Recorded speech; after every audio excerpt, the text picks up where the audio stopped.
नमस्कार, बहुत स्वागत है आपका। आप देख रहे हैं शिव पुराण उपाय।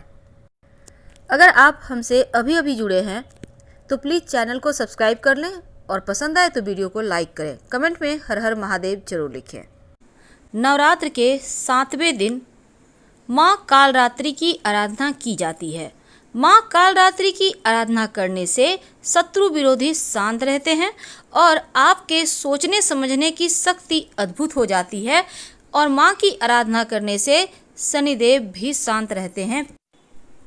माँ दुर्गा की उपासना करने से व्यक्ति के सोचने और फैसला लेने की जो शक्ति है वो अद्भुत हो जाती है। उनका तरीका बेहतर हो जाता है और वो इतने जागृत हो जाते हैं कि वो जिस दिशा में भी आगे बढ़ना चाहें उसी दिशा में पॉजिटिव और आगे बढ़ने के राह मिलने लगते हैं। तो स्वयं बड़ी से बड़ी समस्याओं का हल निकालने में वो सक्षम हो जाता है। माँ कालरात्रि की आराधना नवरात्र के 7वें दिन की जाती है। माँ कालरात्रि कौन है, उनके बारे में तमाम बातें जारी है। कैसे उनको मनाएं, क्या भोग लगाएं और उनके पसंदीदा पुष्प कौन से हैं, कौन से मंत्र हैं, आइए जानते हैं विस्तार से। एक बहुत बड़ा दानव था रक्त बीज। उसने देवों और जनमानस को परेशान कर रखा था और उसकी विशेषता ये थी कि जब उसके खून की बूंद रक्त जिसको कहते हैं धरती पर गिरती थी तो उससे उसी के तरह हूबहू वैसा ही नया रूप लेकर वह बन जाता था। और फिर सभी भगवान शिव जी के पास जाते हैं। शिव जी को पता था कि देवी पार्वती ही उसे खत्म कर सकती हैं और शिव जी ने देवी से अनुरोध किया। इसके बाद माँ ने स्वयं शक्ति संधान किया और माँ पार्वती का चेहरा एकदम भयानक डरावना सा दिखने लगा। फिर जब वो एक हाथ में से रक्त बीज को मार रही थी तभी दूसरे हाथ में एक मिट्टी का पात्र खप्पर में से झेल लेती थी, यानी कि रक्त के बूंदों को जमीन पर गिरने ही नहीं देती थी और उन बूंदों को मिट्टी के खप्पर में ले लेती थी और पीने लगी। तो इस तरह रक्त बीज को मारने वाली जो माँ पार्वती का नया रूप को ही हम कालरात्रि कहते हैं। माँ दुर्गा के सप्तम शक्ति कालरात्रि के नाम से जानी जाती है और दुर्गा पूजा के 7वें दिन, नवरात्र के 7वें दिन माँ कालरात्रि की उपासना होती है। माँ कालरात्रि दुष्टों को, असुरों को मारने वाली हैं और सेल्फ एनर्जी संधान करने वाली हैं। इसी एनर्जी के अंश को आशीर्वाद स्वरूप माँ अपने भक्तों को देती हैं। अब नाम से ही पता चलता है कि माँ दुर्गा की यह 7वीं शक्ति कालरात्रि हैं, जिनके शरीर का रंग घने अंधकार की तरह एकदम काला है और इनका रूप भयानक है। सिर के बाल बिखरे हुए हैं और गले में विद्युत की तरह चमकने वाली माला है। इनकी सवारी गदर्भ यानी गधा है। अंधकार में स्थितियों का विनाश करने वाली शक्ति है माँ कालरात्रि और काल से भी रक्षा करती हैं। माँ के 3 नेत्र हैं और तीनों ही नेत्र ब्रह्मांड के समान गोल हैं। इनकी सांसों से अग्नि निकलती रहती है।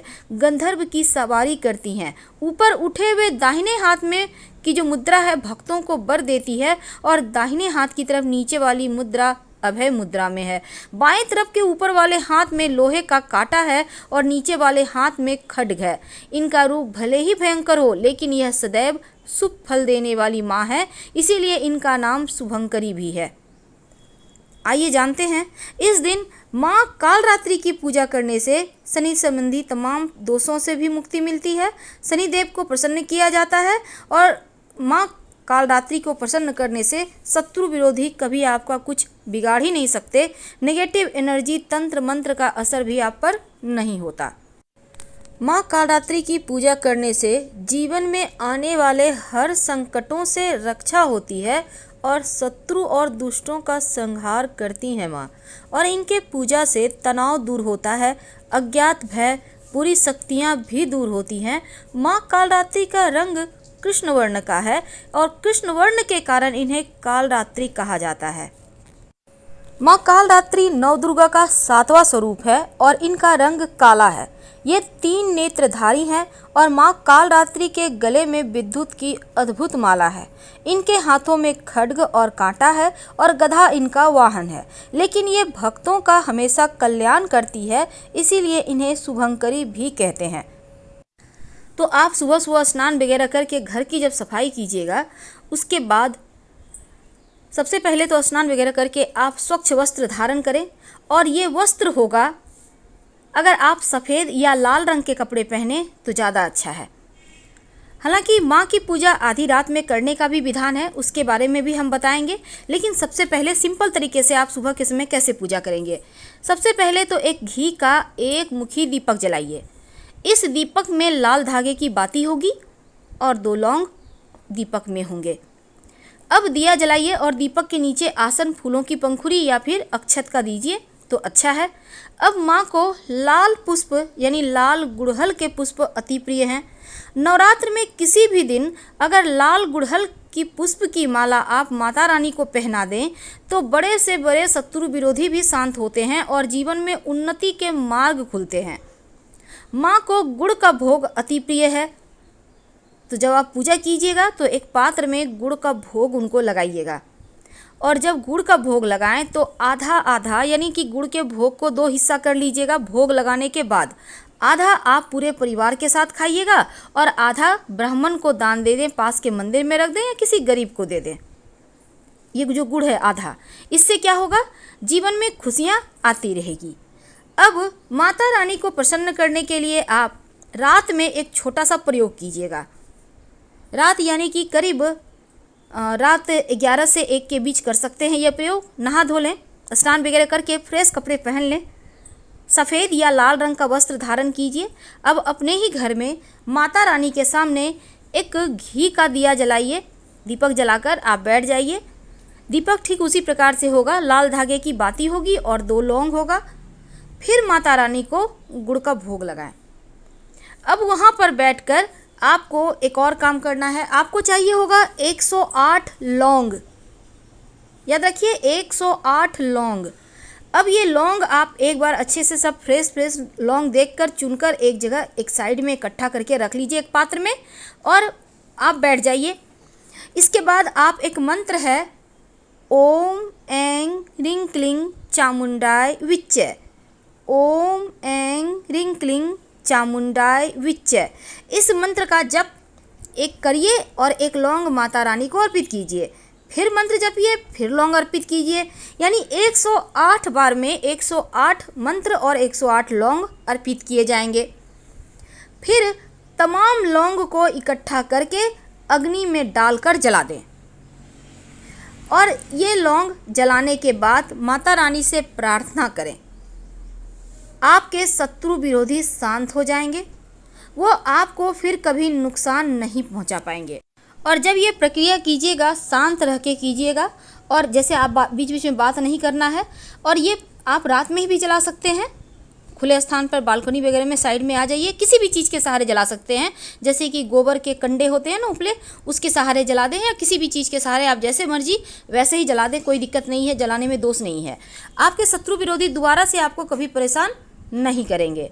और एक और चीज़ है, देखिए कभी कभी क्या होता है, दुश्मन कुछ ज़्यादा ही परेशान करते हैं, तब ऐसे में कभी ऐसा भी होता है कि आपका शनि बिगड़ा हुआ है, अब आपका नौकरी व्यापार में परेशानी आ रही है, जीवन में कदम कदम पर बाधाएं हैं, हो सकता है 7.5 ढैया आप पर चल रही हो, अब आप परेशान हैं। तब इन समस्त परेशानियों से, बाधाओं से, पीड़ाओं से मुक्ति पाने के लिए आप माँ काली को गुड़हल का पुष्प अर्पित करें। ये प्रयोग आप कभी भी कर सकते हैं, सुबह में, शाम में, जो अब प्रयोग हम आपको बताएंगे कभी भी कर सकते हैं, आप अपनी इच्छा अनुसार समय चुन लें। तो माँ काली को आप गुड़हल का पुष्प अर्पित कीजिएगा, और फिर एक मंत्र है, ओम क्रीं कालिकाय नमः, ओम क्रीं कालिकाय नमः। इस मंत्र का 108 बार जप करें तो शनिदेव से संबंधित जो भी दोष है, जो भी पीड़ाएं हैं, वो शांत हो जाएगा। आपको दोबारा से परेशान शनिदेव नहीं करेंगे।